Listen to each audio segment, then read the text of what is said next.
એના માટે એક પેનમાં ઉમેરીશું 3 ટેબલ સ્પૂન તેલ.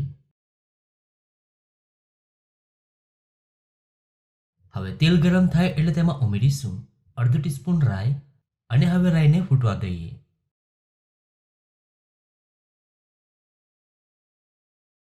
હવે રાઈ ફૂટવા લાગે એટલે તેમાં ઉમેરીશું 2 ખમણેલા ટમેટા અને હવે મિક્સ કરી 1 મિનિટ સાંતળી લઈએ.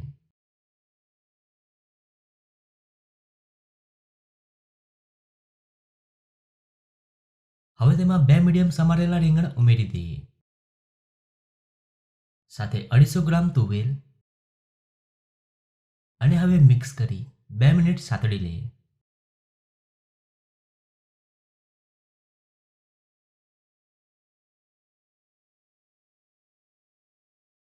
હવે તેમાં આપણે બાકીના મસાલા ઉમેરીશું.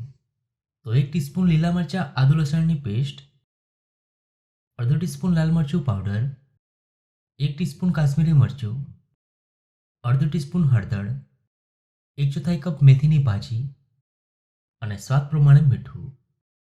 હવે મસાલાને એકદમ સારી રીતે મિક્સ કરી દઈએ. તો તુવેરના શાકની અંદર આપણે 1/4 કપ જેટલી મેથીની ભાજી ઉમેરી છે, જેનાથી આ શાકનો સ્વાદ ખૂબ જ સરસ આવશે. હવે શાક કૂક થતી વખતે મસાલા બળે નહીં એના માટે અડધો કપ જેટલું પાણી ઉમેરી દઈએ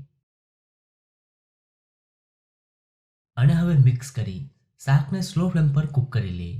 વચ્ચે વચ્ચે તમારે ચલાવતા રહેવાનું છે.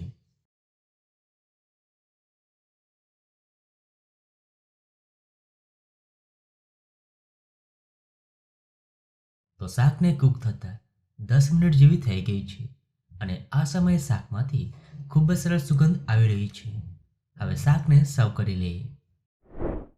તો એકદમ ચટાકેદાર તુવેર રીંગણનું શાક તૈયાર છે. એકદમ ટેસ્ટી એવું શાક બન્યું છે. તો તમને આ શાકની રેસીપી કેવી લાગી?